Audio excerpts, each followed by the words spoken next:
A cup of boiling water at 212 degrees Fahrenheit is placed to cool in a room whose temperature stays constant at 68 degrees Fahrenheit.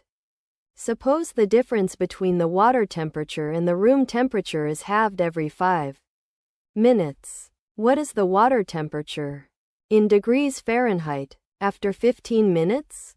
You can pause here and solve the problem before seeing the solution.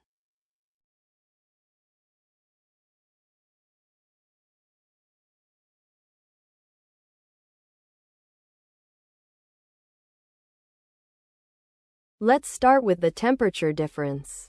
The water is at 212 degrees and the room is at 68 degrees. So the starting difference is 212 minus 68, which is 144 degrees. 15 minutes is 3 separate 5-minute intervals. So the difference is halved 3 times. 144 halves to 72, then to 36, then to 18 degrees. Finally, the water temperature is the room temperature plus this difference. 68 plus 18 equals 86 degrees, which is answer choice B. So after 15 minutes the water temperature is 86 degrees Fahrenheit.